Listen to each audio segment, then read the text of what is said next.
You all come here because you care a lot about the lake, whether it's you're a passionate angler, a bird watcher, a dog walker, maybe you live near the lake, could be a business owner that benefits from the Derby. We acknowledge all those reasons why you're here and why you love the lake. We care about that lake too, and so that's why we're working towards a solution to a problem that's unfortunate.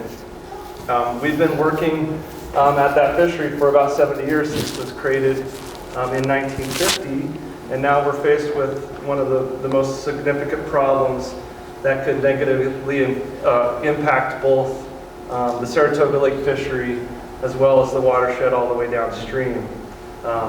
We plan to address that problem by eradicating yellow perch in Saratoga Lake before the population expands and escapes out of the lake. Chance is here and he's going to talk a little bit more about the project.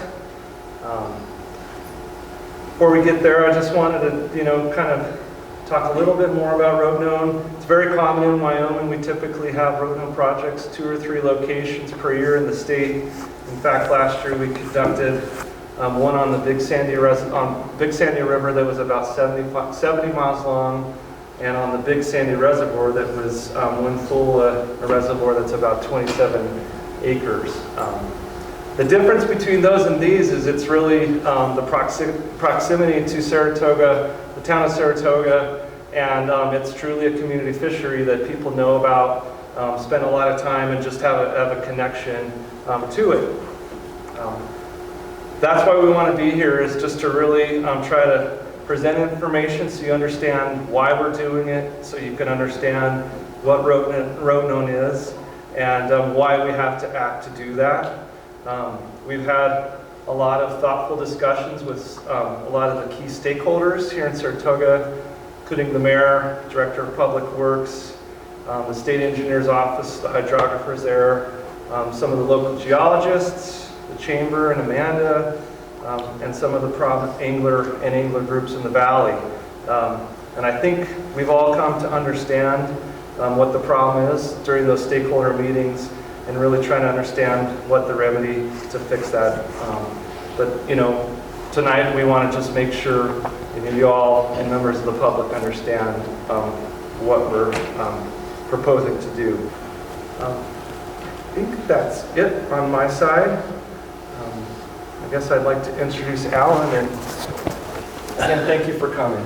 Appreciate you guys all spending time out of your busy schedules to come and hear the presentation tonight. What I want to talk a little bit about is, we're calling the perch in Saratoga Lake an illegal introduction. And the reason why we were calling that is because the guys have looked at any potential upstream sources, could not find any. I've heard the thought of the birds bringing things in as a possibility, although not out of the realm of possibility. The nearest perch population to Saratoga is a long ways away. And for eggs to be viable at the time they end up here is not probable in our minds. So why is illegal introductions a big deal? We find that folks that probably don't understand the ramifications of they want to have a perch population or a bluegill population or a bass population or whatever the case may be, because that's what they grew up catching and want that opportunity. Wyoming's a high elevation state. It's a headwater state. Historically, it's been a cold water fishery state. Up until recently, all we did was raise trout. We did trades for walleye and different cool warm water species. And we've tried to identify places where we felt that they would be sustainable and could mesh with the populations that we have in there, so we could have a dual fisheries situation like trout and walleye. And that has its difficulties in itself, because walleye eat trout. And also, being a high headwater state, there's only so many groceries to go around. And so when you have another species that is on top of the species that we're managing for, it can be problematic. And we found, luckily, Wyoming is less populated and not as many cases, but certainly we've had cases in the past, and I'll give some examples in a minute, but of where illegal introductions have been problematic. It's to the point now, Western Association of Fish and Wildlife Services, which we're a member of, we had to create a committee or a task force to address all these illegal introductions because it's impacting the ability to manage the way we've managed in the past. So it's here nor there with Saratoga Lake, the perch are there. And why is that a problem? So, and Chance will get into that more, and I'll touch on it in a minute, but so why is illegal introduction or having species that we don't want in a particular water a problem? I'll give Buffalo Bill as an example. Buffalo Bill is one of the few reservoir systems in the state that will have natural reproduction of trout. They run up the North Fork, the rainbows and the cutthroat spawn there. There's also lake trout present. We haven't stocked that system since the 90s. Back about 2007 or 9 or so, walleye were discovered in there. And that has a potential to significantly impact reproduction efforts of those trout. And that's what we manage that system for. It's a blue water fishery up in the North Fork. And so walleye eat trout. So how do we know that it was an illegal introduction? The science, and Chance or Bobby can speak to it better than I can, but there's otoliths that we can pull from those fish. And there's a signature of different nutrients or minerals that are in the water system. Every water system is different. And they can take and look at those otoliths and see that in this particular case, Buffalo Bill, the walleye that we collected, the signature was here for Deaver Reservoir, and then boom, it went down to Buffalo Bill. So we can almost pinpoint when they were put in there. And we spent about 400 hours a year trying to suppress that population. There's no way we can treat that system. It's too big. But the ramifications of not doing anything because of the impacts of that trout fishery are just too great. So we go in every year and we try to net on these spawning areas and collect those walleye. Tremendous impact to the department. We have 3 fisheries biologists up there. We have 3 in Laramie. So we have to pull in people from around the state to have that effort done. So Saratoga Lake with perch in there, again, only so many groceries. We're managing it for a trout fishery. What's the problem with having perch in there? Well, the problem in this situation is that if those fish were to get to the North Platte, which there's a direct connection to, they could end up all the way down the system. Right now we don't have perch in Seminoe. We don't have them in Pathfinder, Gray Reef, Alcova. Gray Reef, another blue water trout fishery. We do have them down when you get down to Glendale. So, for instance, Seminoe, it's a high on the system, so the available groceries there are not like they are in Glendale. And it takes a long time for those walleye and rainbows to get to catchable sizes, large sizes, what the anglers like to catch. And you throw another mouth in there, and it could have an impact. And then touching on what happens to the populations when they're in there, we've got a couple of perch populations in the state where they do pretty good, and that's Boyson and Glendale. Most of the other populations in the state, those perch just don't grow to lengths that anglers want to return to their creel. So what happens is nothing does well. Example is Black Hills Power and Light up in the northeast part of the state. We used to put trout in there and try to manage it as a trout fishery. Perch showed up, and now we don't stock trout in there anymore. They've just taken over, and they're small. So we're high elevation. Our waters are colder in most places. Headwater state, not a lot of groceries out there. And so they just don't do well, not like in the Midwest. So our biggest concern, like I mentioned, is what would happen, and hopefully that horse isn't out of the corral and they're in the system already.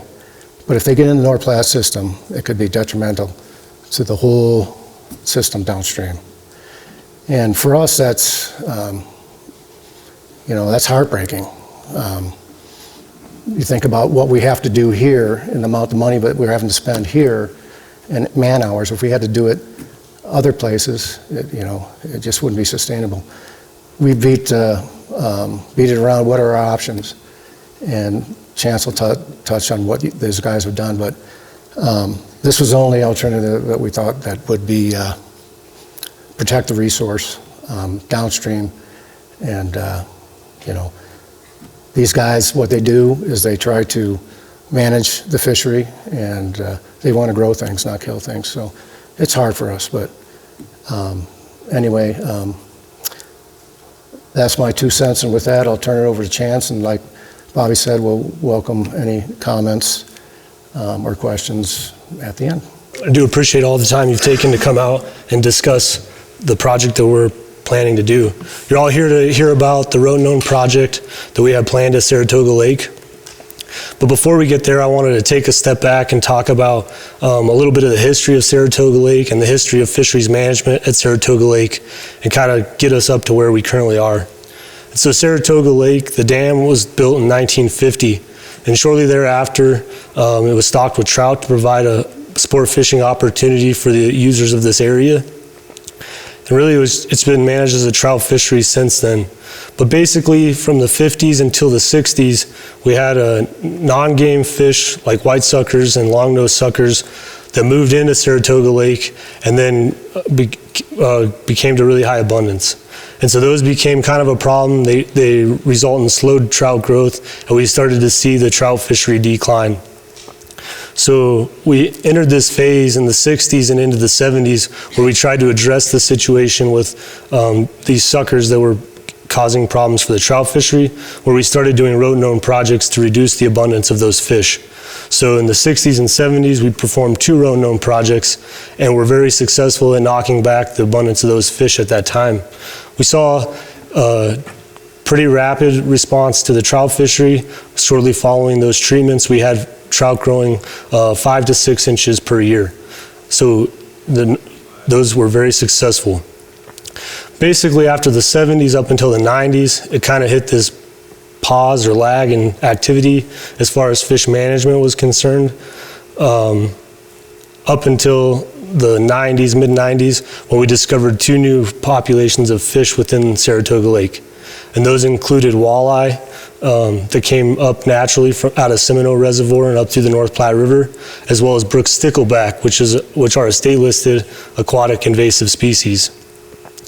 Around that same time, we built a permanent diversion structure on the Caldwell Slough to allow for more permanent water delivery and fresh flowing water to Saratoga Lake to improve conditions for trout. So kind of in 1999, we had this improved water source for the lake, and we conducted another Rotenone project to reset the fishery. And that also was very successful at knocking back the native non-game fish as well as the brook stickleback and walleye. And after that project, we had about 10 good years of trout growth. But since 1998, not a lot has happened as far as fish management at Saratoga Lake. We've done some creel limit changes and changed the numbers of rainbow trout and sizes of rainbow trout that we stock.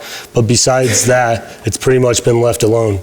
And in that time, we've managed as a community fishery for all the users of the area. And we have 2 main objectives that we kind of strive to meet at the lake. The first is that we try to maintain moderate catch rates for anglers and during our sampling. And then we also try to maintain a high proportion of large fish within Saratoga Lake. And we define that by about 50% of the fish needing to be greater than 16 inches in size. And so that's our target. That's what we're shooting for. But really what we've seen since the 1998 treatment is kind of a few states or phases that the lake's entered. And kind of right after the treatment, we were in this one phase where we had kind of a low abundance of trout, but they were of really large size, and we also had a low abundance of suckers. So the few trout in there were growing really well, and they weren't competing with each other or with suckers for groceries. We were kind of meeting our objective for trout size, but kind of failing to meet the objective for providing good catch opportunities for the public. So we bumped up our stocking numbers a little bit, and we hit what I like to think of as was the kind of the tipping point for the Saratoga Lake fishery. So at that point, around 2010, we had a high abundance of trout. We also had all those trout were of big size. So we kind of had the best of both worlds for trout fishing at Saratoga Lake at that point, but we were also starting to see a large increase in sucker abundance. And so now we're putting more trout in here to eat the same resources at the same time that suckers were starting to eat those resources. And that sweet spot didn't last long before we shifted down to this other phase of the lake, where then we had a high abundance of trout that were actually small in size and a high abundance of suckers. And that's basically where we were from 2010 to 2017. So in 2017, we were really interested in figuring out why the rainbow trout growth was a little bit slower and condition was poorer than we had hoped. And we did a pretty intensive study that summer, looking at different factors that were affecting trout growth every month. And when I say that their size was smaller than we'd hoped and growth was slower than we'd hoped, what that really means is that the average size of rainbow trout at that point was less than 13 inches, and only 5% of those fish were greater than 16 inches. And so when we think about our objectives, our goal is 50% of those fish greater than 16 inches. So we were really failing to provide those kind of larger trout opportunities to the public. And one of the things we looked at were the diets of trout and suckers. And when we looked at those diets, we looked at those monthly throughout the year, and two diet items in particular were very important to both those fish. Those were zooplankton and non-biting midges like or chironomids. And so those occurred very commonly in the diets of both fish, and it became very evident that that the trout and the suckers were using the same, or trying to use the same resources, and it was coming at the expense to growth probably of both species, but really most importantly of trout. And so what we found was that rainbow trout were limited in growth by themselves because we were stocking at a pretty high weight rate, as well as from suckers that had increased naturally to high abundances because they were competing for those same limited food resources that Alan had mentioned. But that was the biology of the system kind of at the time when I started managing the reservoir. And we were also interested in all of your opinions, what you all wanted for Saratoga Lake and what your desires were. And so that was the human dimension side of the piece. We went to the Ice Fishing Derby in January of 2018, and we talked to 198 anglers. And we asked them specifically what we could do to improve the angler satisfaction at Saratoga Lake. We got 3 common answers. And those were to stock additional species or diversify the fishing opportunities at Saratoga Lake, manage it as a trophy fishery, and decrease the abundance of suckers.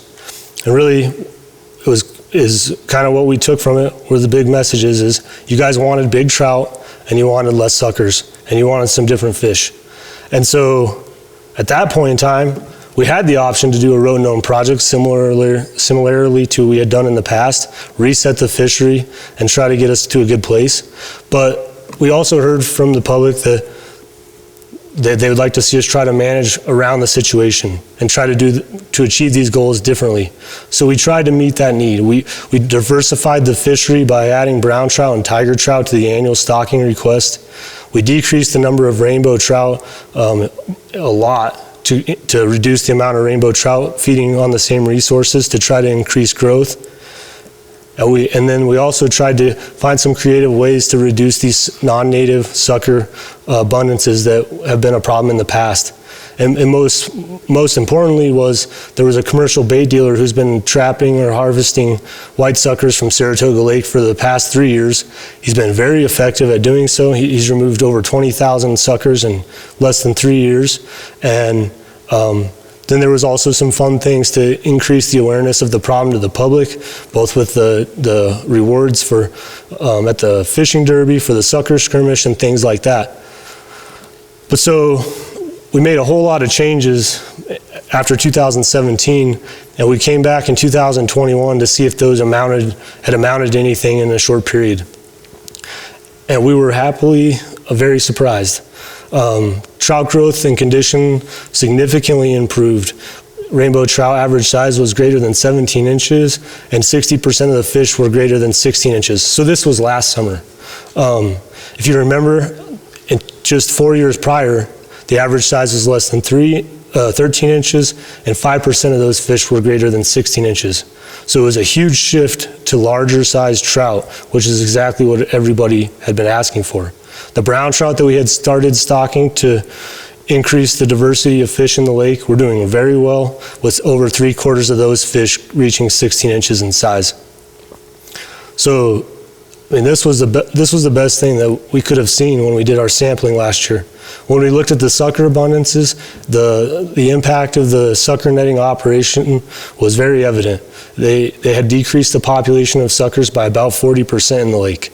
And so the reduction in trout stocking, the reduction in sucker numbers, all these things had kind of reduced the need for these food resources and resulted in the increased trout growth in Saratoga Lake. During the same sampling event, we discovered yellow perch. And this was the kind of the worst case thing that we could have found at the time. They varied in size from 2 to 9 inches, and so there were a few different size classes present. And just right away, we knew that this was a new species to the system, and didn't know what that really meant.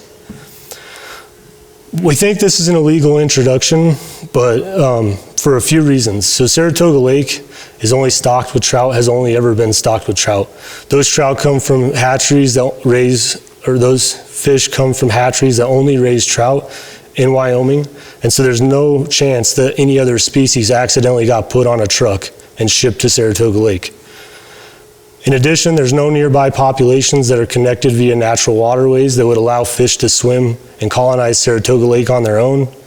And we know from a research paper that looked at 215 unauthorized fish introductions in Wyoming, that yellow perch are the most common sport fish illegally introduced by anglers with the desire to establish a new sport fishery. And so for those three main reasons, we feel that this was an illegal introduction. If anybody has information about the situation, that they contact the Game and Fish tip line, and identities can remain confidential and rewards can be offered. But outside of that, what are the problems with yellow perch? So first of all, it's a source population for downstream dispersal to other waters in the North Platte River drainage. And I can show this a little better and explain what I'm talking about. But this map shows Wyoming, and it shows all the major streams with the blue lines, and then all the known populations of yellow perch with the blue pins with the white dots. And you can see that this point here is Saratoga Lake. We looked, there's no populations of yellow perch in the North Platte River system in Colorado. So this is it's truly a population on an island in this system. If fish move out of Saratoga Lake and into the river, it opens up the potential for colonizing not only downstream into the North Platte River, but also the Medicine Bow River and the Sweetwater River. But really, yellow perch they become highly abundant and have these impacts to trout fisheries in small to medium-sized waters. And so these aren't just public waters. These are private waters that are on lots of ranches within the valley. This problem could explode. So in addition to them being just kind of a source to further issues, it's unlikely that they create any kind of quality fishery at Saratoga Lake. Most fisheries in Wyoming that have perch contain small stunted fish that have an average size less than 6 inches, and very few fish reaching 8 inches. Because of this, the places where yellow perch have been introduced and we haven't been able to eradicate them or get rid of them quickly thereafter, it's led to us having to abandon trout management at some of those locations like Black Hills Power and Light Reservoir that Alan had mentioned.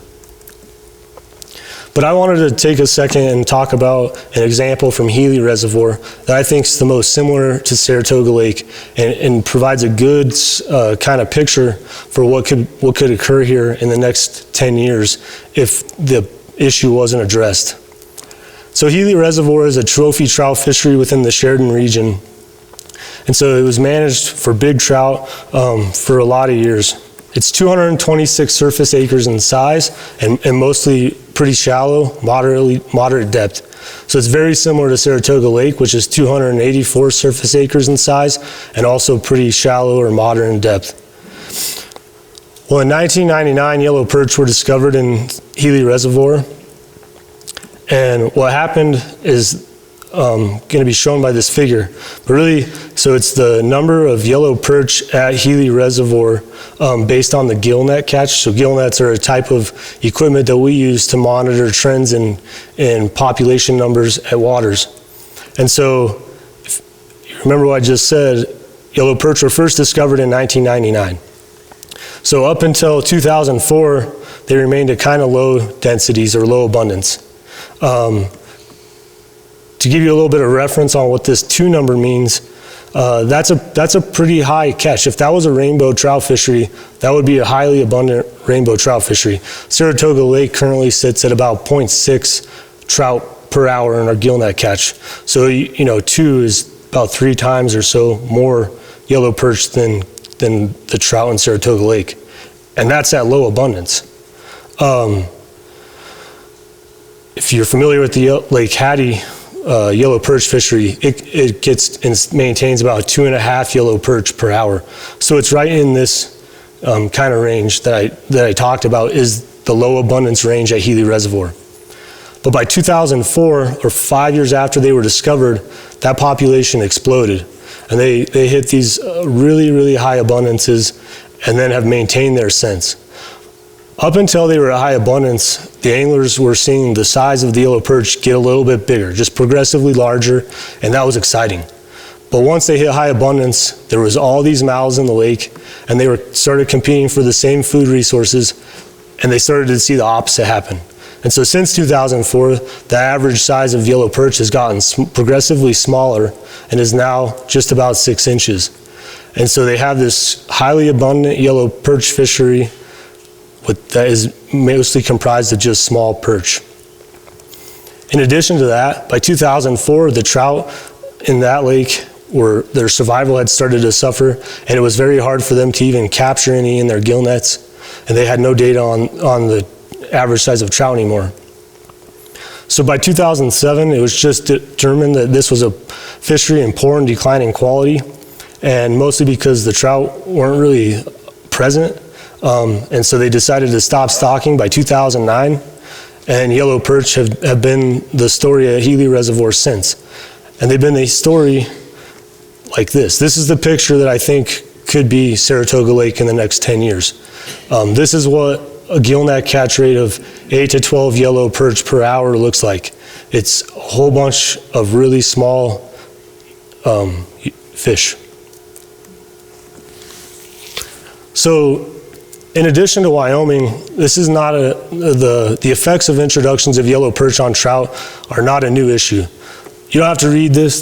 These are just 3 pictures of papers that have been published between 1938 and 2010, and really just showing that this issue goes back a really long time and it spans a very large area. So been well studied throughout North America and into Canada. But really what the information from all those papers comes down to is most times yellow perch have, the impact they have is due to competition. So yellow perch are opportunistic feeders. That means that they like to eat things like zooplankton, small bugs, and small fish.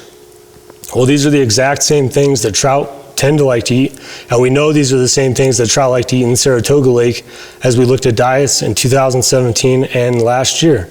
So it would be expected that they would be competing for those same resources as the trout do once they get to high numbers. But in these other systems, this causes trout to start to feed on smaller and less valuable items. That's what causes their growth to slow. As their growth starts to slow, this is what comes at the cost to their survival and their ability to maintain populations and systems. And that is why in Wyoming and other places throughout North America, the common theme is that trout management is routinely abandoned.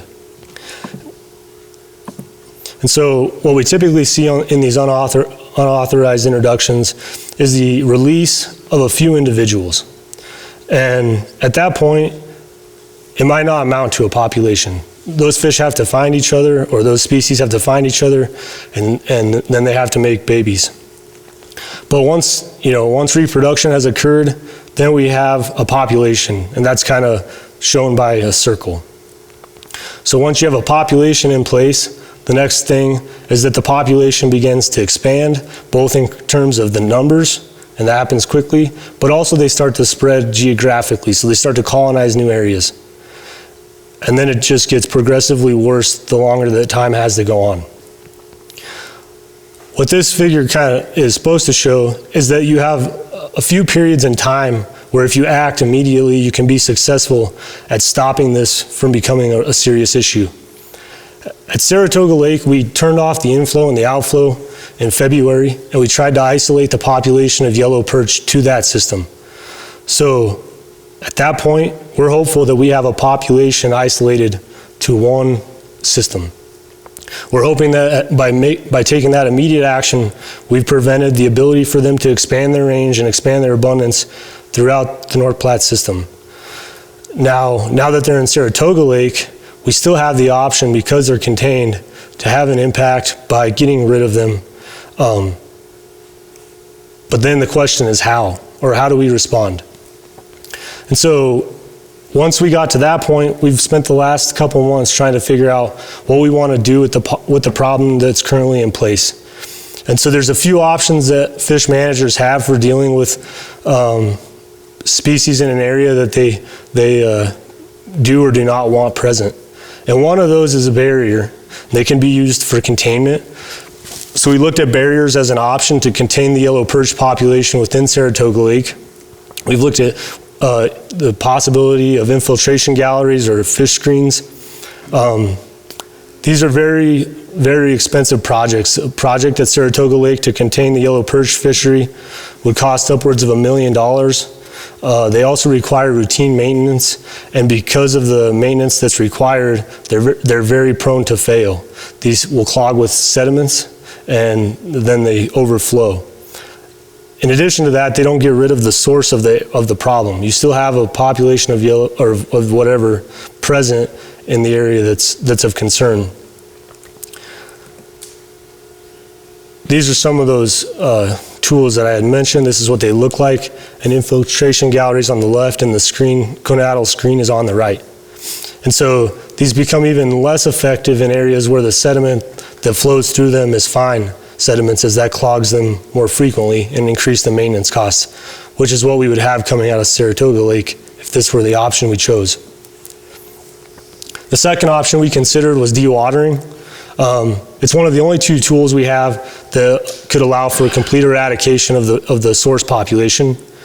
But typically most lakes, you still end up with some amount of water that's left that you have to deal with, whether that's treating a smaller area of water or counting on some kind of natural event like a summer kill or winter kill.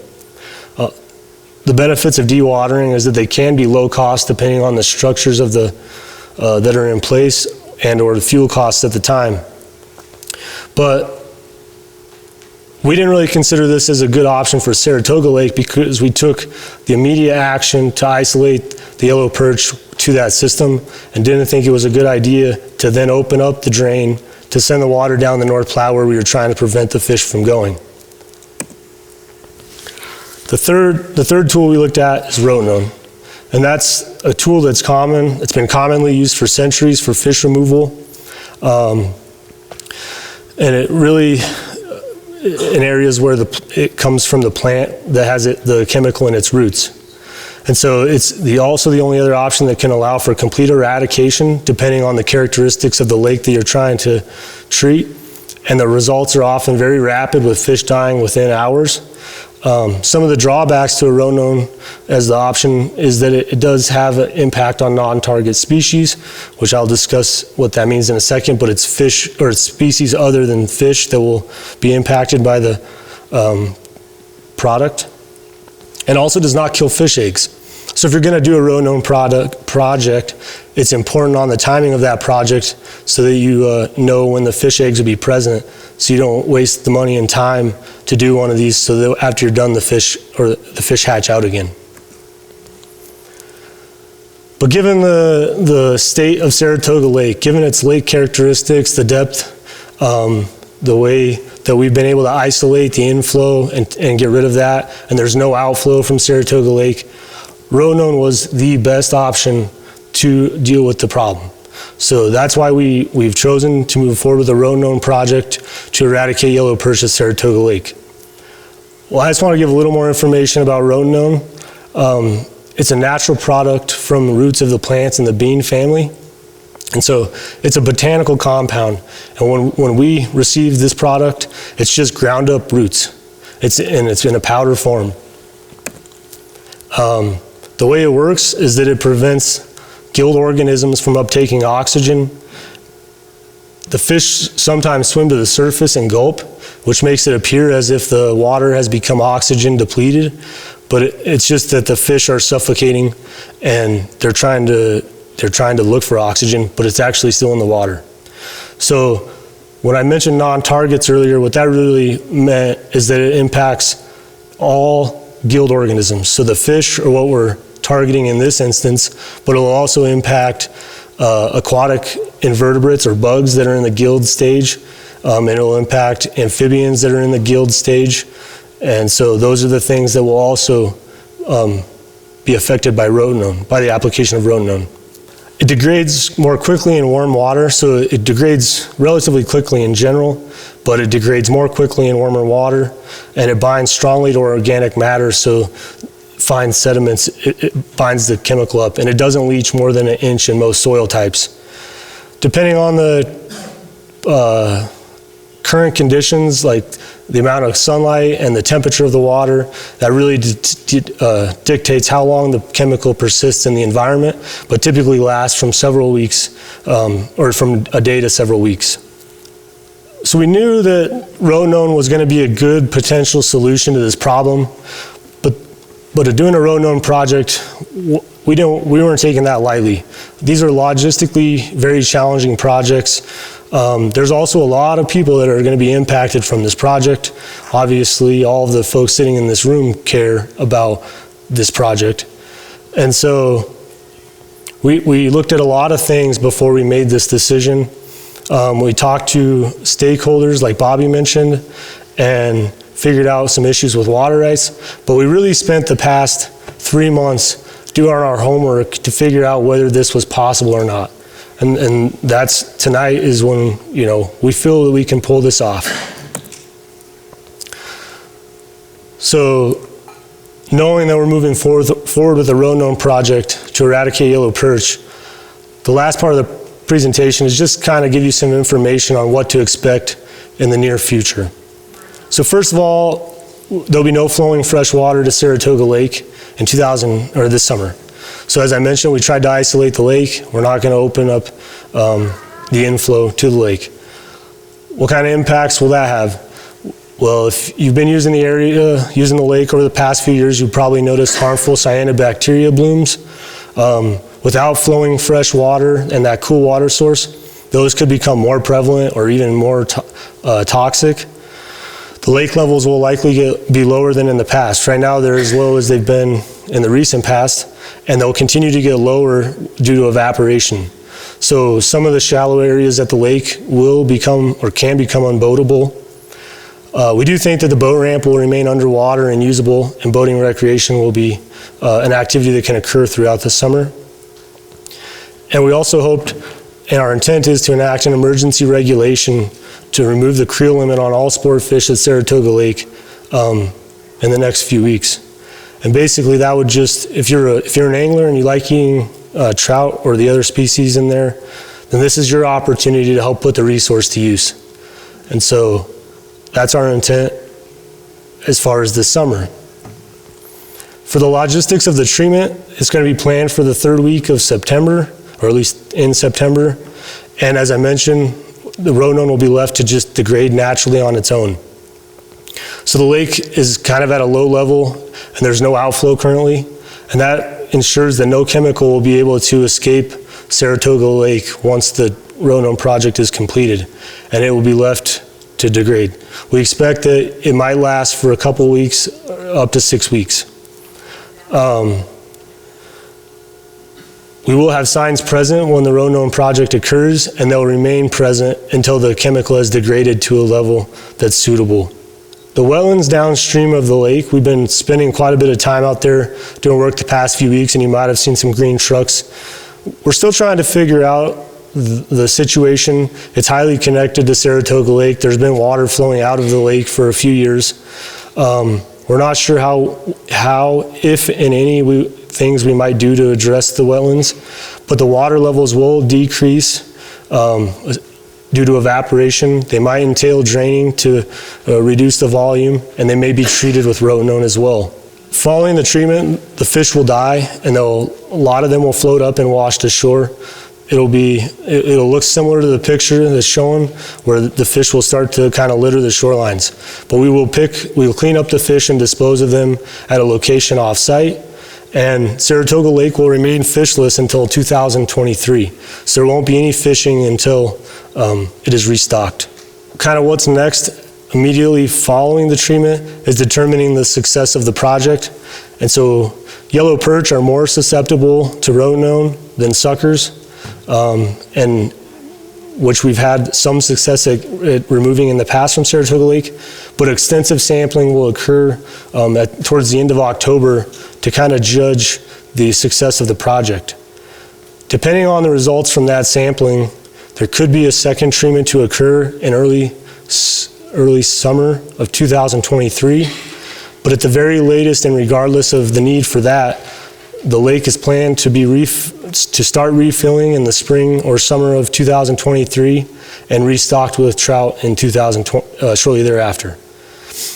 The aquatic insects should respond relatively quickly, as it has a good source from the North Platte River that feeds the Codwell Slough that feeds Saratoga Lake.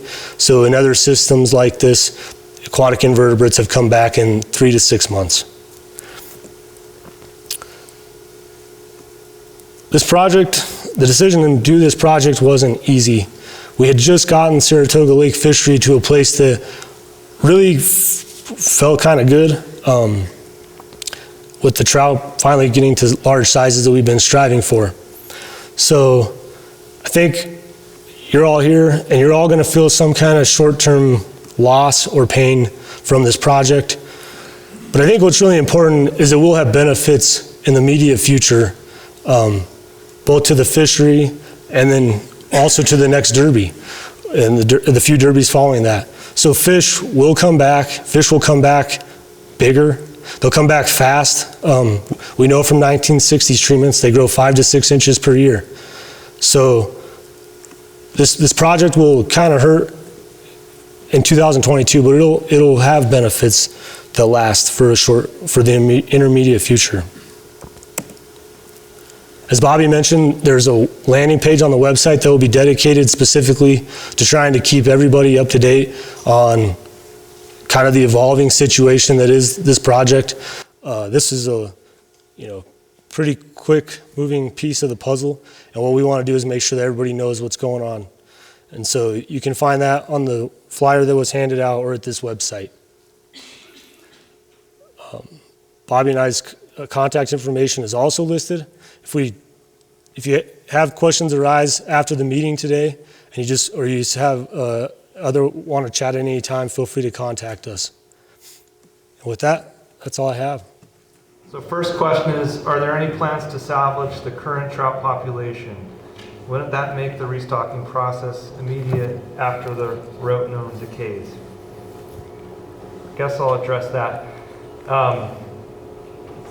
We have thought about salvage, probably more in the context of salvaging fish for people to eat, just because, you know, there are a lot of fish that will die. That's logically challenging, netting in the summer, and then also making sure, you know, we get those fish frozen and off to food banks. Just seemed really unlikely, especially with the number of fish we often catch with our gill nets. As Chance showed, when you're getting 0.2 fish per hour, the effort it takes, you know, we'd have to dedicate our whole summer to get enough fish to make that worth, you know, getting that out. That's why we decided to go with the emergency regulation. So if people do want to collect those fish, you know, for food, you're sure willing, or you're able to do that. And we hope that a lot of people go out and put that fish to good use. As far as pulling those fish out, holding them, and then restocking them, again, it's a hard operation. I don't know where we'd hold those fish, especially if we're not going to restock, you know, for 4 to 8 months. The effort it would take to pull those fish, make sure they survive through gill netting, and get them back in, I think it's just a really unlikely way to you know, use the fish that are in the lake. Space too. And like Alan said, we don't really have the space in our facilities to hold them over that time from start to end. Anything to add? No. Okay.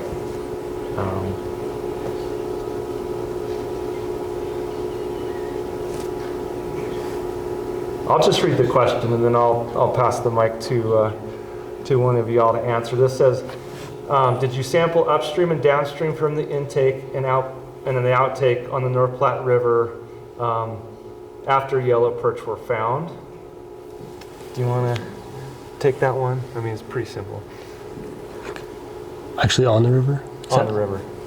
But you could mention where we've looked. There's another question on, have you found perch in the wetlands? So maybe what we found outside of outside of Saratoga Lake. So we haven't done any sampling yet on the North Platte River itself, near the Saratoga Lake inlet or outlet. This summer, in a few weeks, we'll be spending quite a few days on the Platte, floating multiple sections downstream of town here to see what we find, looking at trout, and also seeing if we happen to find any yellow perch. But yeah, in the Platte River itself, we haven't looked currently. So far, all the additional sampling has been focused on the wetlands, and we did 2 weeks worth of work there, and we didn't find any perch in the wetlands following that amount of work. And just for some context, I mean, this spring is when we really, you know, between last fall sampling, the fishing derby is when we came upon this problem. So it's happened really fast. So, you know, spring is short here and now it's runoff. So we've, you know, really spent our time at the lake and the wetlands, and we hope, you know, once the flows recede, you know, then we'll spend time on the river, you know, from town all the way to I-80 trying to look for them there.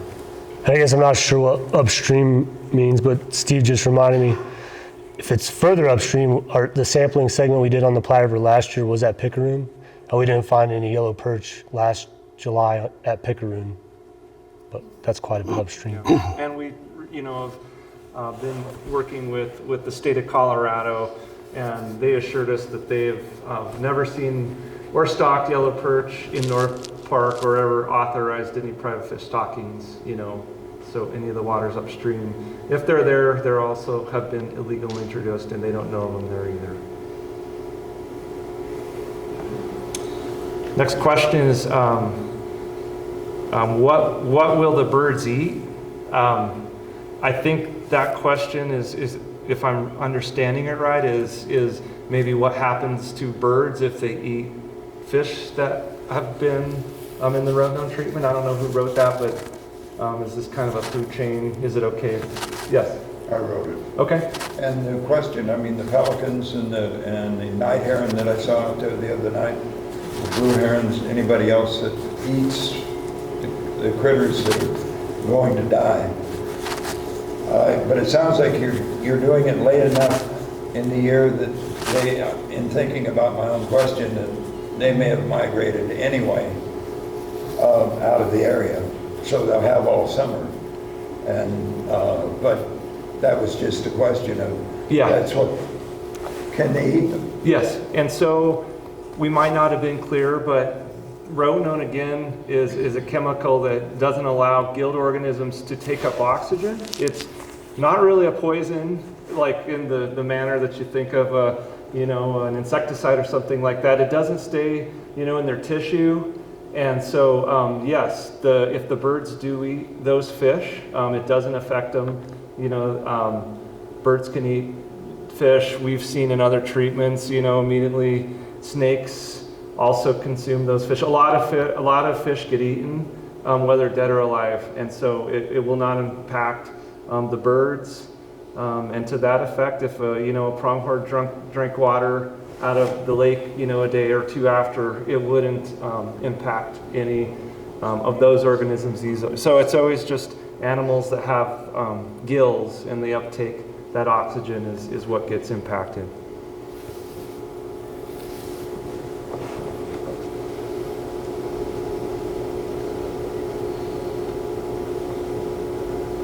Okay.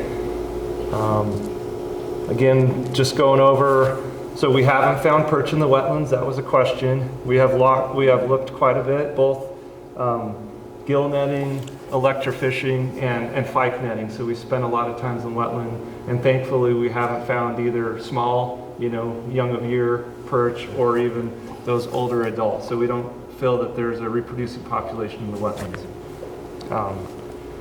I addressed the impact of species that feed on the treated fish. The last question is, how bad will the smell of dead fish be at the campground after? And, well, anyone want to address how smelly it'll be?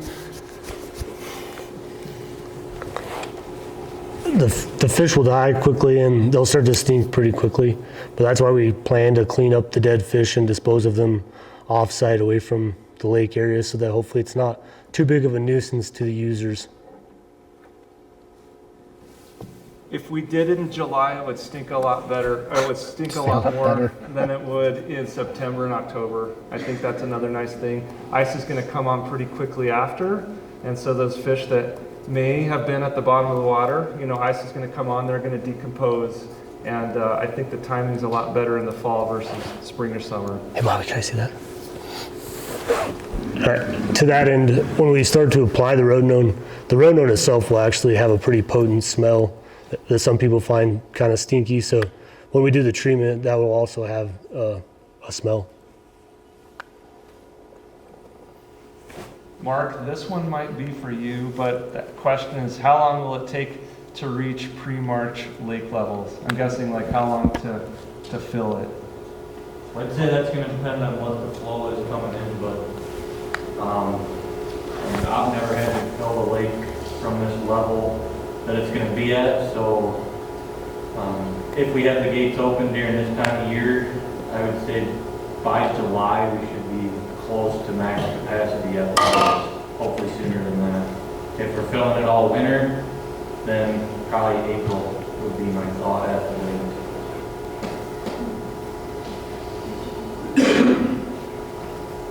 Another question, will the Game and Fish be doing any other improvements to the lake when the lake levels are low? A few things that have come up are improving the boat ramp. There's that big hump on the boat ramp, and that's a pain in the butt. So this would be a great time and opportunistic to work on that. Another thing that we've talked with John with is we've donated some I guess docks or piers. I think they came from Yellowtail, and it might be a good time to get those out and attached, similar to those that are kind of off the cattails, I guess on the eastern edge. So that might be another one. But I mean, working with the town on trying to be thoughtful of what we can do when lake level is being considered. I know boat ramp number one, and I don't know if anything else right now. If Mark, you could speak. They've talked on about the that, jetties a little bit, but or just any other improvements? A lot of it's going to depend on if we can acquire funding, but all those, the rock fishing points that come off the dam, and you can maintenance on those, I'll keep on those.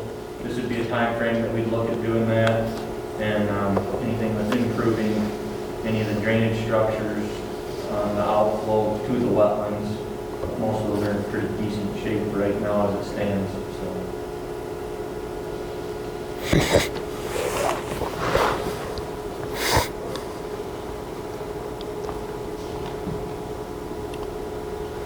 This question says, is it true that rotenone has to be throughout the entire water column to be effective? Yeah, so if you're trying to have a very effective project that results in our case, eradication or complete removal of a fish, you need the product to get mixed pretty evenly and thoroughly throughout that system. So if the lake stratifies, means separates into kind of a cooler area and a warmer area, you have to do some additional work to get the chemical down below that layer to make sure that you get even coverage throughout the water column.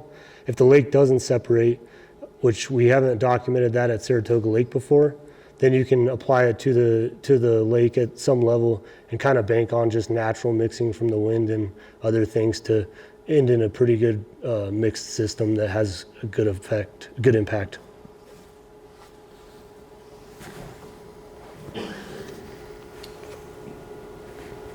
Next one is, seems like scuds and damsel nymphs been seriously reduced since the 99 project. Do you have data on them? I'm gonna let Steve take this. He has the longest history of Saratoga Lake, and he might be able to speak most on this.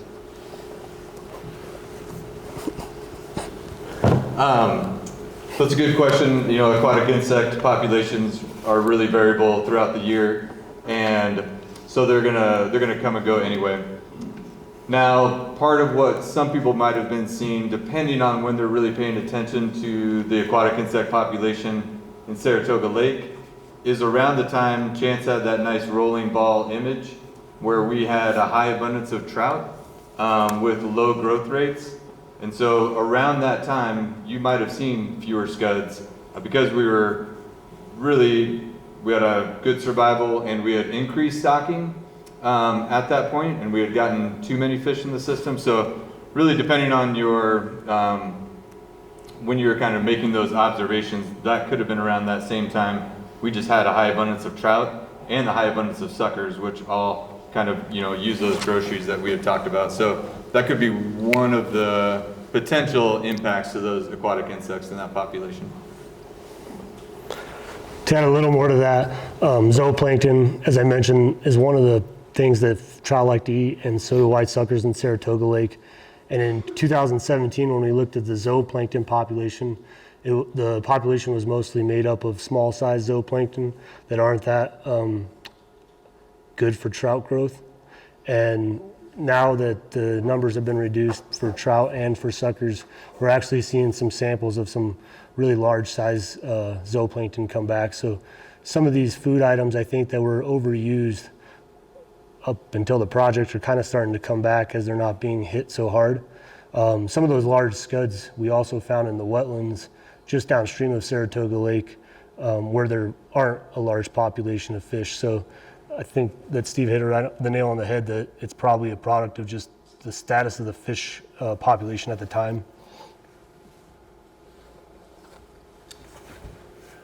The next group of questions are kind of related to the future fisheries management of Saratoga Lake, so what we plan to put in to restock, but also some questions about trying to diversify some of the fisheries, I'm guessing here in Carbon County.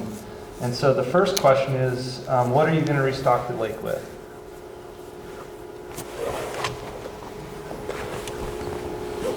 So we'll be putting rainbow trout, brown trout, and tiger trout back in immediately following the project.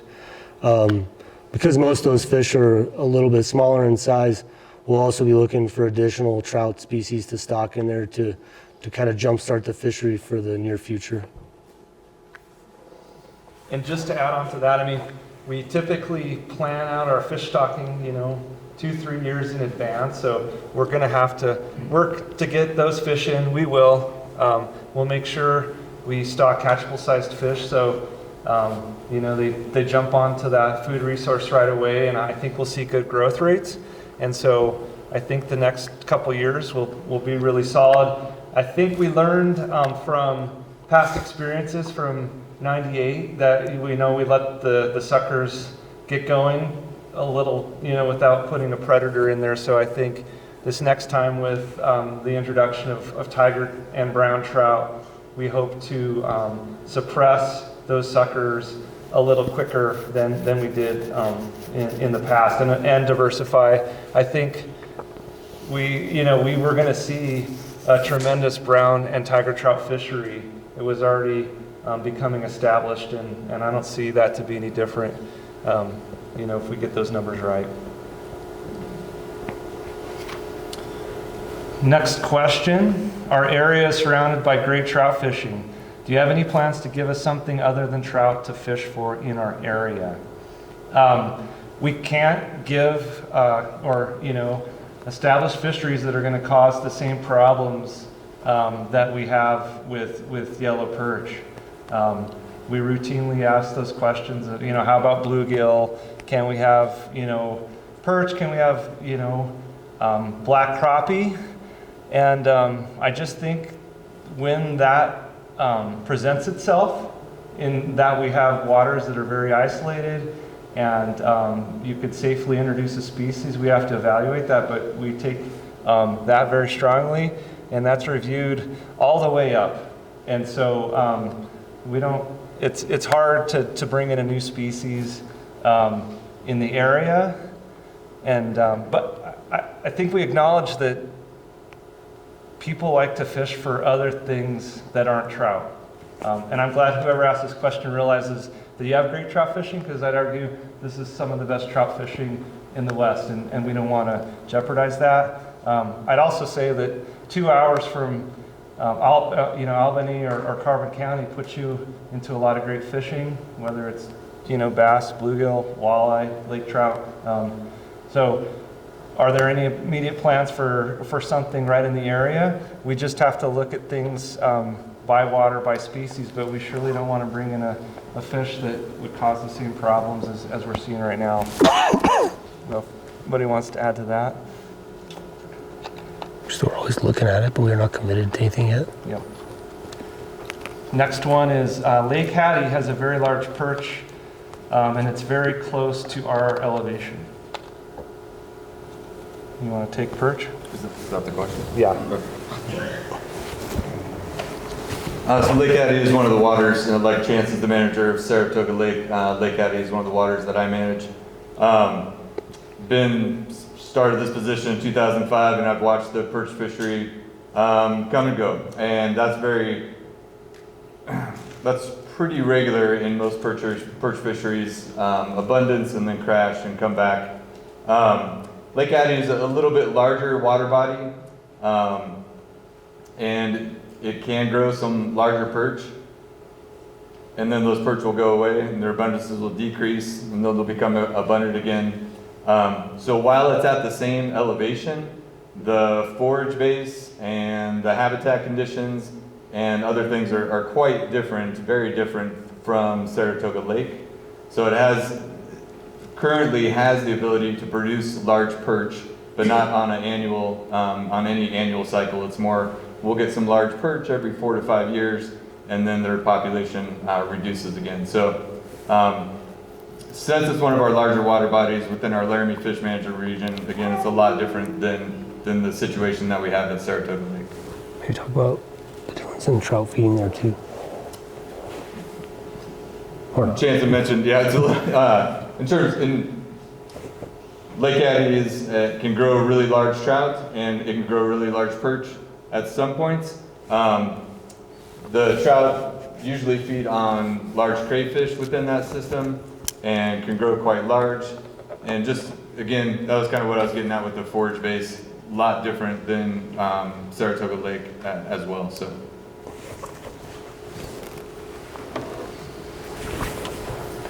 it's not a question, but I just want to just kind of go on a little bit. It truly is, I think perch and the impacts you see or the populations you get are really dependent on the characteristics of the lakes, right? So these small, shallow lakes that have really good spawning habitat, they do really well. I think that's, different than Lake Hattie.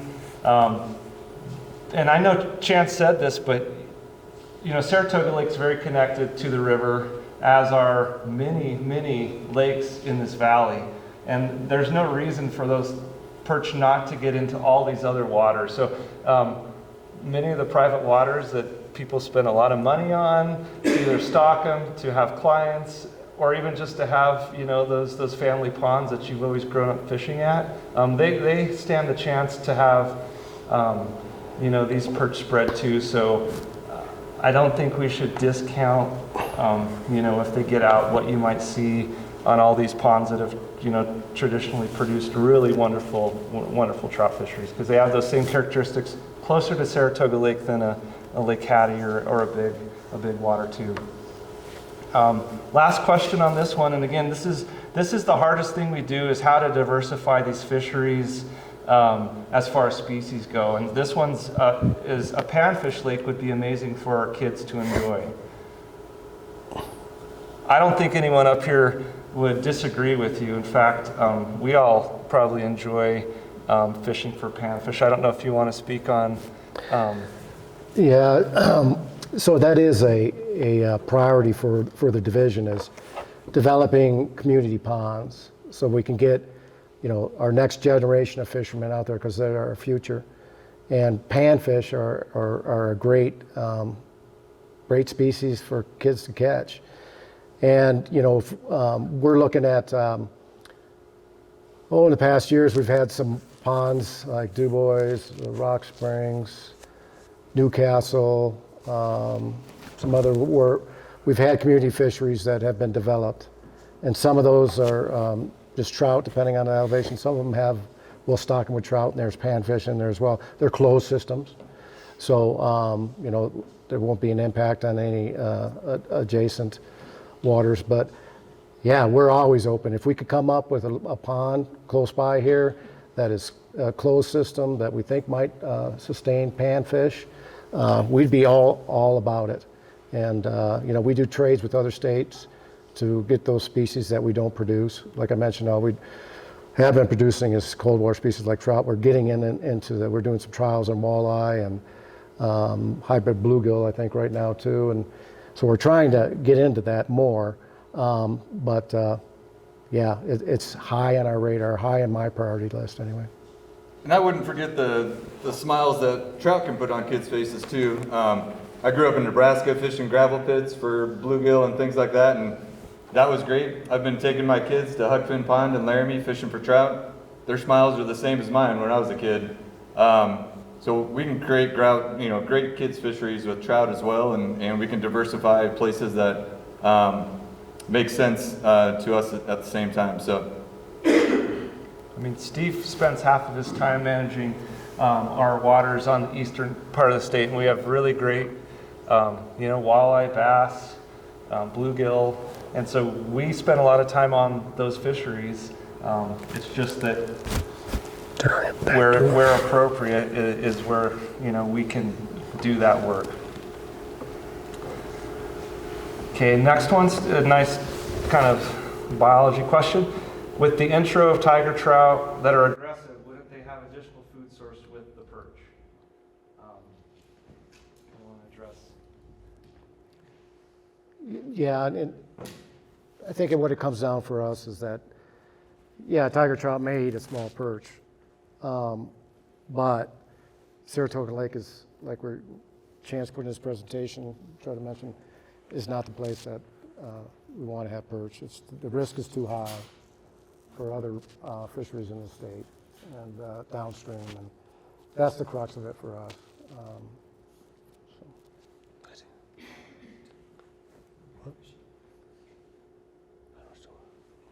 I would just add that there are multiple places where trout will eat perch, but that's different than trout suppressing perch or keeping them at low abundance.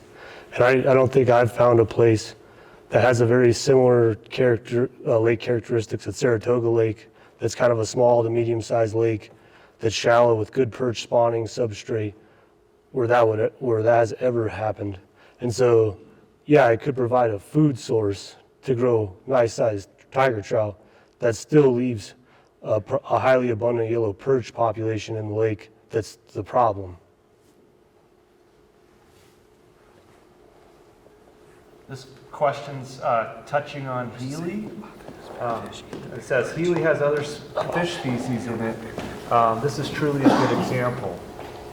And so I think what the question is saying is, yes, there's perch in it, but you know, there's other species, and you know, maybe everything is fine.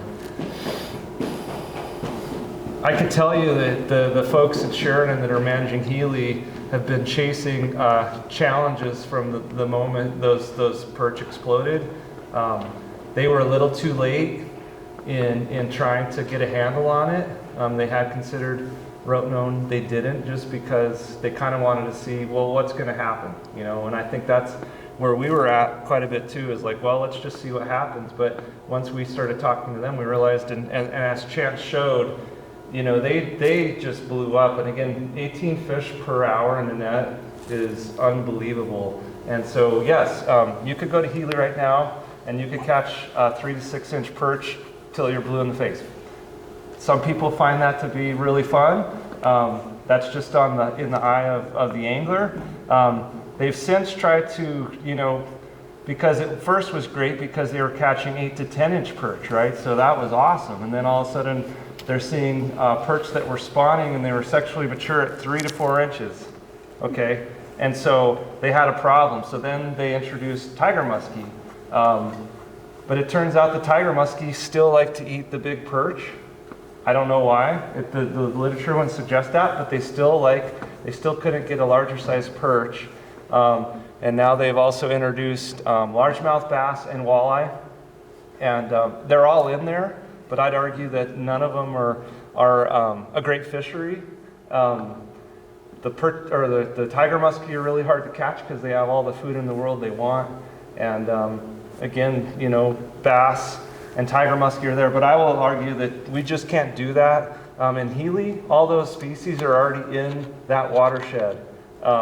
If we start chasing that here with every other species, we're going to just have a mess. I guess one other thing I'll mention is the Front Range of Colorado is a great example. They introduce every species possible, and yes, you could catch a lot of different things, but there's not any one fish that is trophy sized or really memorable, and all their rivers that once had trout have a lot of different fish that are eating those trout too. So it's just a challenge, and I think if we got in that game of introducing fish to fix the problem, we might make just a bigger problem.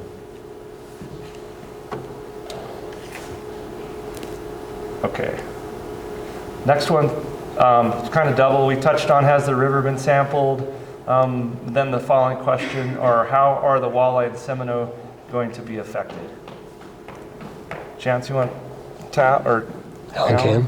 By the yellow perch, I'm guessing? I'm thinking so. So, if I'm hearing correctly, how would perch, if they made it down to Seminoe, affect the walleye production in Seminoe? So like I'd mentioned, to get a walleye up to a size that returns to an angler's creel that they want to take home, it takes a long time. And I can't quote figures like Glendale grows walleye really quick. It might take 6-7 years in Seminoe to get them up to a catchable size. And that's with what they're eating right now. If you have another species in there like perch that are competing for that food source, in addition to the trout that are in there, it might even take longer. So it comes down to, like I mentioned before, just enough groceries to go around. And that doesn't take into consideration its downstream effects. If it gets into Seminoe, what's it going to do to Pathfinder? What's it going to do to Alcova, Gray Reef, and down through the system? So they're really prolific species, and the potential to do a lot of harm to all those downstream waters is real in our mind.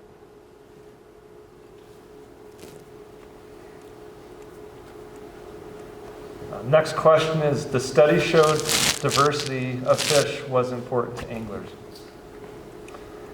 I don't disagree. I think diversity is important to anglers. I think we've mentioned how we try to consider that and appreciate pursuit of different species other than trout. Again, I think we're just a little handcuffed in that we just can't provide that without, lasting impacts. I mean, this is something that, could go on and on for a lot of years. So again, we just have to evaluate water by water, watershed by watershed on what we, can provide that doesn't have impacts to the rest of the system. Next one is, what will stop more introductions? Oh, that's a question of the night. We've got a really good statute in place right now. It can be up to a $10,000 fine if convicted on illegal introduction.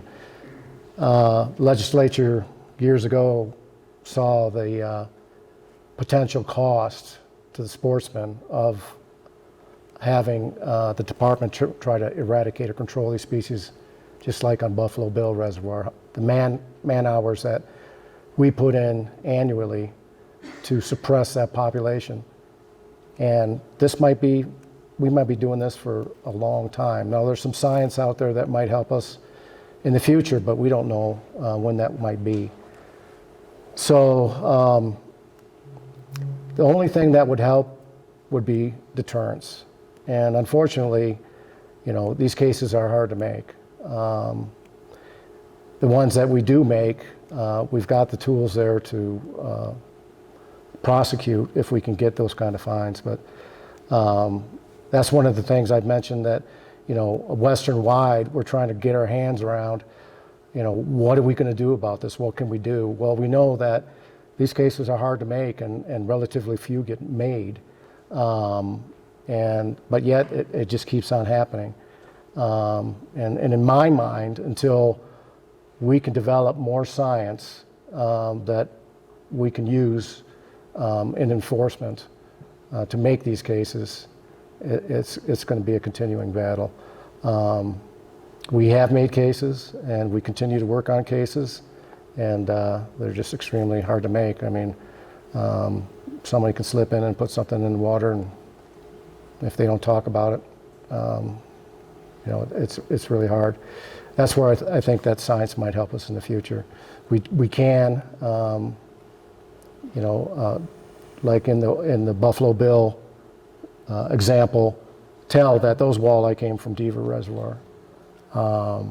There's no doubt in my mind that somebody thought, well, that would be a good place to have a walleye fishery. And there are people that they're excited when they discovered them, and they're not thinking about the impacts it might potentially have for the trout fishery there, which is world class.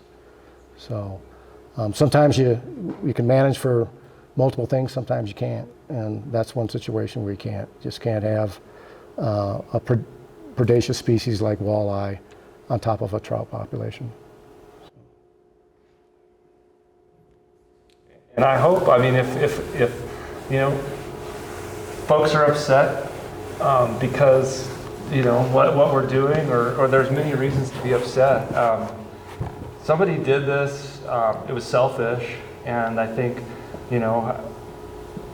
how we'll stop more introductions, I think, by community members that may know who did it or have some information, and we could, catch the person that did that and show by example that, it doesn't pay.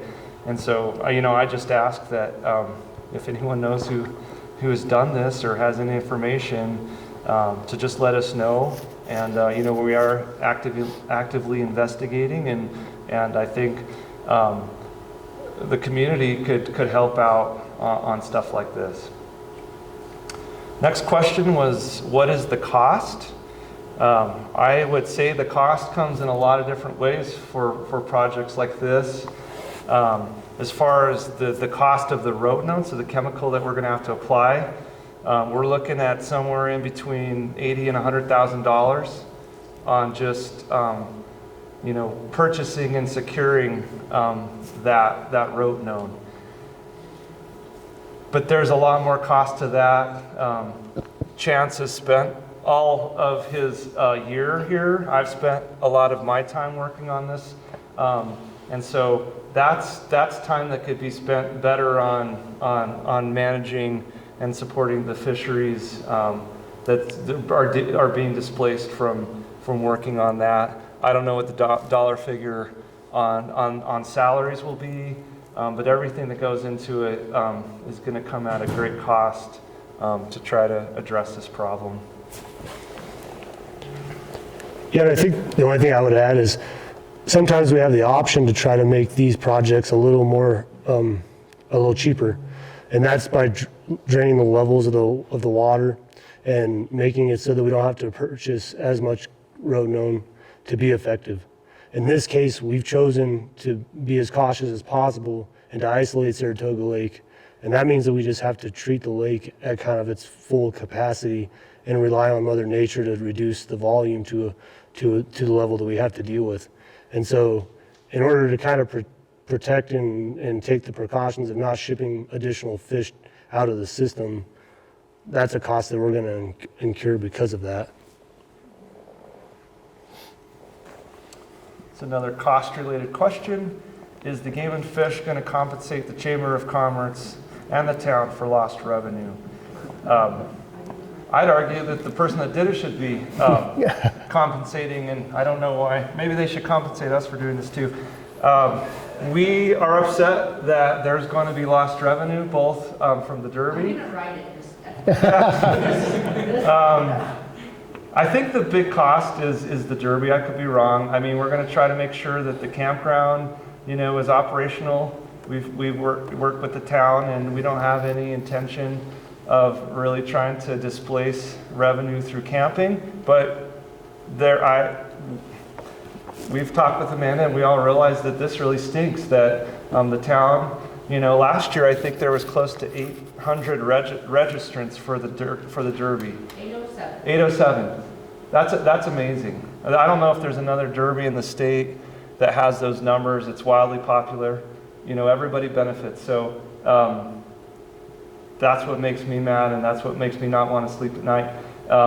Again, I think the benefit is that short-term pain, long-term gain. I think you could have a great Derby with great catch rates and big fish in years to come. That was what was really bogging down the Derby, and that's what led up into diversifying and trying to get fish bigger. So I don't think there's any answer, and we feel bad for that. It's just a hard situation, and we just need to get through it. Going back to, like you said, the cost, on that cost question, it's not just costing the state of Wyoming. It's not just costing the game and fish. That weekend generates so much that the chamber brings in. It fills our hotels, it fills our restaurants, it fills, the sales in just fishing licenses alone. It's a costly thing for everybody, not just, the whole thing with the lake. And so, and everyone's like, well, what are you going to do now? I'm like, well, I didn't have events B, C, D to pull out of my pocket. So, it's sad, but that's why we get a whole year to plan for better and work with you guys on a bigger, better thing that can happen in that following January. So cost doesn't come at just monetary for the project. Agreed. It affects everybody. Yep. John? Yeah, the other question is, would it be possible for game fish to, in 2023, share a lot of the data associated as you start to look at the recovery that they can use in the chamber to help draw people back after a year of not having it all, to say, this is what we've seen compared to the fish sizes and to build, so when they talk about coming back in 2024 or something like that, they have some good information from Game and Fish that it is recovering well, and we're starting to see the type of and size of fish that we were hoping to see that she can use then for promotion down the road. That's a very good thought, and we'll sure plan to do that. And appreciate our relationship with the town and the chamber. It's been good, and we want to keep it that way. And we have a great time coming to the Derby, even just talking to the participants. So we just got to work together to get it back to, I think, to a better state. And we have that evidence from 98 and earlier, so I think we could get there. I'd like to point out something that cost it is. Actually, Saratoga Lake's going to come back a lot faster than Glenville Reservoir. We wrote it in 1972, and that was about a year and a half. And we stocked it with rainbow trout at first and walleye, and a year and a half later, people catch a walleye foot long. You know, so what you're going to be planting is, as I imagine, some catchable trout all year, and then you're going to follow up with fingerlings. I think they're going to explode in their growth their first year. My think the year is going to be a great supply. Agreed. Just getting back to logistics of the treatment, one was just estimated cost, we went over that. The second was what would be the consequence of a second treatment if needed on fishing in 2023? So yeah, that was one of the things that we thought carefully about, because we knew that having to sacrifice one derby was a lot to ask of this community, and really wanted to be cognizant of any other asks or requirements, I guess. And so knowing that there's the potential we could need a second treatment to really be successful eradicating perch, one of the things that I wanted to make sure is that didn't kind of push back our timeline for recovery and reestablishing the lake too much. Our goal and intent is still to be putting water and fish back into the lake by the summer of 2023. If it happens sooner than that, that's just gravy. But we plan to have fish back in here for the Derby of 2024. No second Derby lost.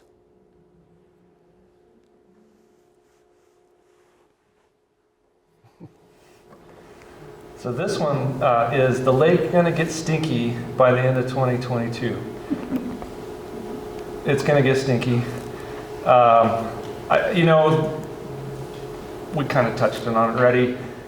We will, those fish that die, that will be stinky. We'll try to remove as many as we can. I do think it not being hot, it's not going to be as bad. But I think there could be some smell, hopefully not bad. There could be, as Chance stated, just the odor of the Rotenone. And then, I think that this summer, this encapsulates 2022. Who knows, if we see increased alga blooms or lower water levels, what that might entail. I don't think that will be, an event that causes any significant odor, but you never know. I guess for some perspective though, we changed the lake to a flow-through system in 1998. So it's not always been like this. So from 98 on, I think it was 98, or shortly thereafter is when we changed the water right so it flows through year round. And so that was for the benefit of trout habitat. In fact, that's how that water right, change of water right is written. But that also is very beneficial to the wetlands because they have continuous flow now year round. I wasn't around long ago, but it didn't have that flow through right. So we might see this summer what it used to be because back in the day there wasn't constant flow all through the summer. And we did have fish survive, through the summer and whatnot in those days too. But I think we're all kind of going into some unknown territory. We don't know what it's going to be like this summer, but we really want to try to keep up on conditions through that landing page on our website, both for the city and all the residents to go to. So you would be able to go there to see if there's any algal blooms or any changing conditions, whether it's boat ramps aren't unusual, if the boat ramps aren't usable or anything like that. We hope that's a resource where, you all can go out and see what's going on, but I still think you might want to, check in before. But we, have a lot of people come from out of town, both in the state and out of state to use it. So hopefully they can go and see what's going on at the lake too. Okay, last question. Questions. What is the estimated yellow perch population at this time? Anyone want to take a stab? You know this lake the most.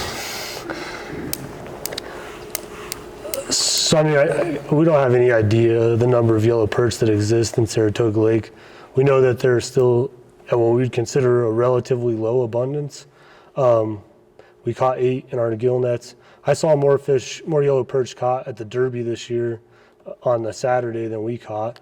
So I think that was a little alarming to us that there are probably a few more than we even expected. We do know that some of the fish we caught last year are what we call 8-0 fish, or they were spawned or reproduced naturally in that system. So we at least had 1 year class of yellow perch happen in the lake itself. Yellow perch are extremely fecund, or they have a lot of offspring very quickly. And so what that 1 year class could entail is kind of unknown. We don't have any way of capturing perch that small and having any idea of what really could be the largest number of perch that exist. So I would say it's a big unknown, but we've caught it at a pretty early point, and hopefully we can be successful at getting them out of the system.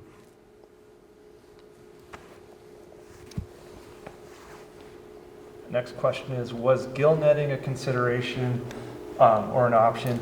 I'm thinking that means like in suppressing or eradicating.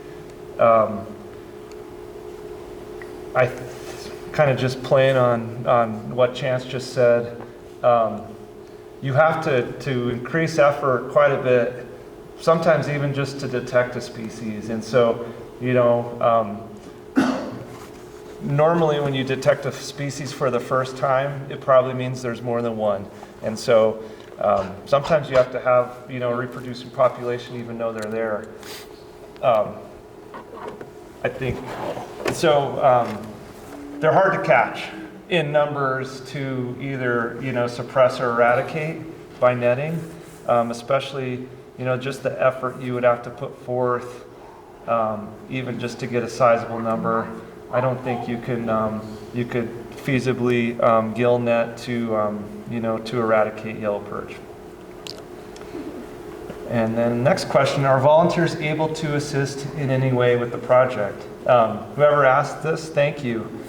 We're still thinking through that on how people may be able to help. The treatment itself is going to be an amazing undertaking, and we are going to put a lot of effort, and we'll have a lot of personnel during that week in when we apply Rotenone and we do the treatment. It is it's kind of a hazardous operation. I know that you mentioned maybe when you did Glendo in '68 or whenever you didn't wear all your kind of hazmat clothes, but it at the concentrations in the barrel when we get it, you don't want to expose your skin or really inhale that into your body. And but when we put it into the water, it's at a very low concentration, right? But when you get it shipped and at that level, there's some risk. So with that risk, having volunteers around just increases the risk for people. And we're trying to come up with ways in which there's other people that have asked about helping out, and we're trying to come up with a way that we could utilize some of the public. And maybe that's something we're in touch with, and I guess whoever asked this, maybe we could get your name and number, and when that comes up, it would be great to have some people help out. I don't know if you'd add to volunteer. We're still looking for a solution for what to do with the fish if we clean them up and when we clean them up. So we would happily take anybody's suggestions on how to deal with that situation.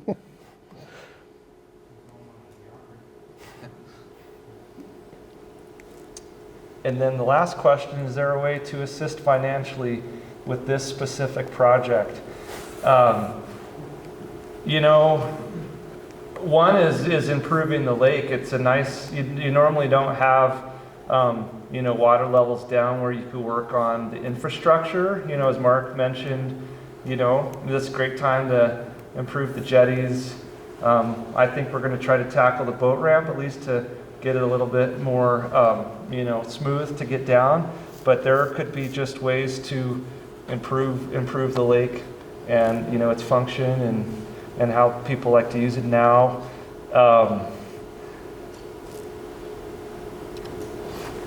I'll let Chance keep going.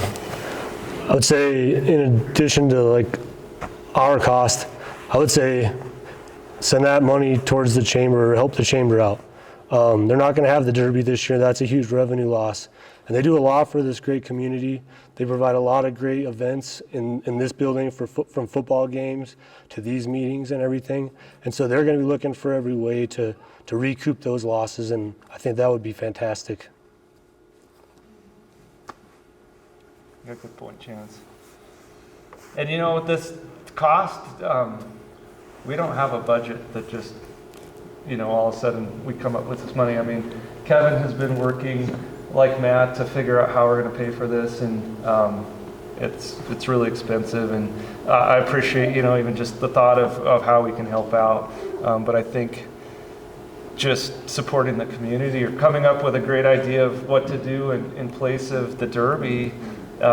People want to beat it in Saratoga. You know, we just need to figure out what's going to make them spend their money and be happy. And I think there's options out there. So that is all we have on the these cards. I think this worked really well. We normally don't do this, but I just thought this was a good way that, you know, everyone could be heard, and we want to make sure we answer questions. But I guess I'd say at this time, if anyone else has either questions or comments, it'd be great just to share what else is out there. I have a question. You talked about the flow-through water right that you have. Are you going to have any issues with SEL in the fact that for a certain period of time you won't have a flow-through water right? Well, as you know, we're trying to continue on with that flow-through water right. And so one thing we've done is just diverted that water that normally goes into Saratoga Lake and run that through hot slough. The city uses that water at the treatment plant at their point of diversion, and we didn't want to interrupt that. We did have an interruption for a time, but we're doing our best just to keep that water flowing through. I think there'll be more conversations with State Engineer's office just to make sure we're all on the same page. But to this point, they've sure been okay with everything we've, you know, proposed to do. Yeah, I was referencing when you switch it from Caldwell going back into the lake. And it starts to fill instead of go out. Going down those. Yep, that's a good question. We're in conversation in working on that, on what technically is a flow through and how that works with filling up the lake. Repeat the question. Sure. Yeah, it's a press question. With the lack of water coming through the lake, how does that affect the store or bird farm, the wetlands below it? I mean, the critters that live there that are not going to be poisoned by you're not attempting to affect them. But if they don't have any water,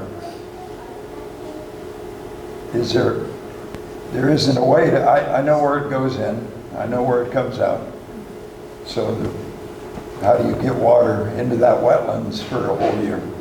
Sure. the questions on how is the wetland impacted by a lack of water. Mark, would you care to give a stab at this? I like those gilt organisms.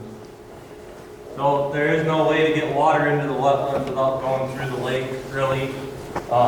It's going to be more of kind of a stagnant system this summer. It's going to draw down. It's not a total loss in my mind. It'll expose habitat for wading birds and shorebirds. And then what water's left going into the fall, that's what's going to be there for the migrating birds that do come through. And there's other sources of water in the valley that the birds that you used to see in there will likely go towards. The wetland that is out east of Old Baldy on Silver Spur property is probably a place where they're really going to pack into and head. And there's a couple other ponds that serve as wetlands for those migrating birds, but that one this fall will be reduced. But as soon as we can get water going back to them, that will be a high priority for us.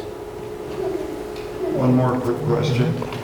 I've been told, I'm not a fisherman, so I'm not involved with this, but I've been told that under that lake before 1950, there are natural hot springs that come up, or hot springs. There seems to be always a warm spot over, what would that be, northeast by the reeds that are over there on that side in the wintertime. What are you doing with that water? If you I understand you turned it off at the by the sawmill over there.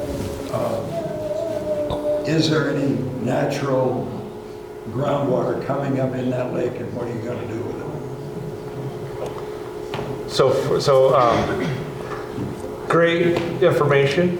We're trying to learn about the conditions of the lake before it was filled with springs, because we want to know where those updwellings might be. Those are places where they could provide fresh water and refuge for fish during a treatment, right? So they could tuck in and not be exposed. And so we're trying to better understand and map where those areas are. And then we have different tools in order to kind of get around those sort of issues. I think what we'll do there, well, first off is and it goes back to that question of, do you need to have your chemical mixed throughout the water column? And the answer is absolutely yes. So we're going to work really hard. Luckily, it's a shallow lake, and so we think we'll be able to get that chemical very well mixed and down through the water column. And if we do it right, I don't know if it much matters, but there's other ways to apply a different formulation, and you can it's what we call sand mix. And so you can make, I guess, just a batch of sand. It's sand, but you have the rotenone stick to the sand, okay? And then you drop the sand, and then that sand keeps that rotenone down where those springs are. And so we're able to apply in the areas there might have spring influence, and it keeps the rotenone where it needs to be, where those springs might be. And then the water's just going to keep coming in. We can't turn it off. Yeah, and a good point Chance made. That water that keeps coming in, there's nothing we can do about that. It keeps coming in. Another quick one on that application. I was wondering, do you fog it onto the lake, or do you stick the pipe? I saw the machine in your picture. Do you stick it down and force it into the water? Yeah, so there's quite a few different tools or techniques that have been used to apply rotenone, and pretty dependent on what kind of system you're treating. But with Saratoga Lake, we'll be using two different methods. The first will be for treating the main open water body. And so those are they look like a trash pump basically, but one hose sits in the lake, sucks water up out of the lake, and then there's another hose that sits in the powdered rotenone bucket, and that the pump creates a vacuum. So you vacuum the powder out of the bucket, and then when it vacuums into the pump, it mixes with the lake water and then gets discharged back out of a hose that's in the water. So that's how most of the rotenone will be applied. Submerged. and down low. And so it gets turned into a liquid formulation in the pump, and then submerged. But some of the shoreline areas will be a little harder to treat. We won't be able to drive a boat over those, and so those will be with like more like a spray gun technique that you would see people use for spraying weeds. Thank you. Is there a specific way to use the trout in that lake for like the trout in the classroom projects that you guys help out with for the schools in the area?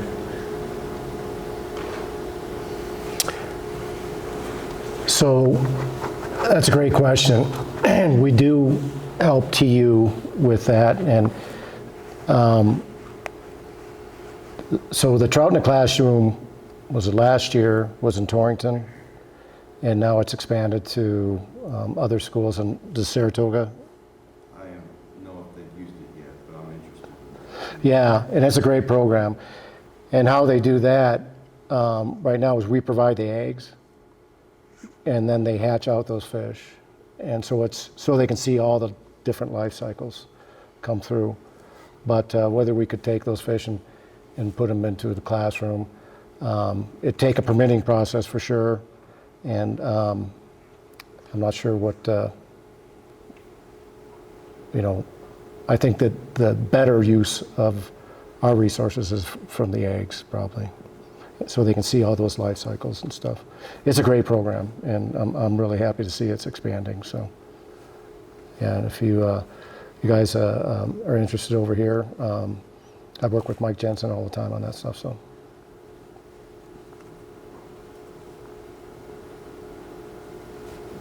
Would you guys consider working with the chamber after all this is done, to write an article for the paper about what it costs, some of the biology you just mentioned tonight, preventing the perch from getting in the system and all that, for the people that aren't here, the people in town? Maybe that'll piss some of them off too, as to what this costs. It's not just, we got to poison the lake this year. So they understand a little better about it, and come up with all the cost you can, and work with the town on that deal that lady mentioned, to do something like that. Yeah, that's a great idea, and we will certainly do that. So we'll have our folks contact you, and we'll put something out, because, yeah, it's impacting everybody, and it's a shame. You guys are still running a program project cost accounting system, aren't you? I'm sorry, Foch? The project will be accounted for everybody's expenses. Yeah, oh yeah. When the project's all done, we've been doing this for a number of years, and that basically, you don't know until it's all done. Yeah, but we can project too, and then we could follow up with those kind of figures at the end. I think that message is more than just Saratoga Lake. I think is what you're getting at too, is that it's a statewide and it's a Western problem, and if we can generate some kind of information so that we can get some deterrent from prosecution, that'd be huge. Maybe why you have to kill the lake, why you can't isolate the lake, why you don't think the perch will thrive in there. All the information we just heard tonight. So I'm an avid pan fisherman. I love panfish, but after the meeting, I understood a lot more. I read the article they had on Bigfoot too, and I didn't quite get how hard it is, how hard it would be, and how expensive it would be. $1 million project is insane, to try to isolate the lake. So just so people really understand, then whoever did do it, maybe they can understand how it's not going to work. They're never going to get it in there and keep it rolling. That's a great point to make, and I think that another venue we can use on that too is put it on our landing page. But I think that we need to get that message out better than what we have, and I know that there are people that couldn't make the meeting, and so the messaging needs to continue. So appreciate that comment. Thanks. To add to what Alan said, we did mention that we were going to record this and put that on the landing page. So if you have any friends or family in the valley or users of the area that don't even live here, they weren't able to make it tonight. This should be posted in the next few weeks, I'm guessing, and they should be able to see all the content from the questions to the presentation and hopefully keep spreading all that message. Yeah, maybe something Wyoming wildlife. Yeah, the comment was Wyoming Wildlife Magazine. That's another great platform too. And with Chris being here today, he's a master of putting out great, footage, and there's even been thought of just kind of making this digital. And, we're trying to be as open as we can on the challenges we face, how it affects you, and then ultimately what it looks like when this happens. And I think, like you're saying, let people know is absolutely what we need to do. And I think one thing we may do is just capture a lot of this over time, not just in word, but also in imaging. And so I think that's something we're probably going to be doing too as well. How do the non-fish, you're going to restock the fish, how do the other creatures that live in the lake, the crawfish, the salamanders, whatever, all the little creatures that live there, how do they recover? Because they're water, they're gill down creatures also, I guess, since they live underwater. So crayfish aren't really susceptible to the level of rotenone we'll be using. They're just fine. As far as salamanders go, there's two kind of forms of salamanders. The gilled stage, they will surely be impacted if they're in there. But if have matured and they're not gilled, they should be able to probably just crawl out, but they will not be affected like the other gilled organisms. And then the nice thing about amphibians, and Chance kind of mentioned this, but a tadpole that has gills can be impacted by rotenone. But when you do it in the fall, those amphibians, they've already matured, and they're typically entering winter already without gills, so they're not susceptible, and they will not be affected like they would if you did it in April, May, June, when you still have a lot of tadpole larvae. They would be impacted by that. Thank you.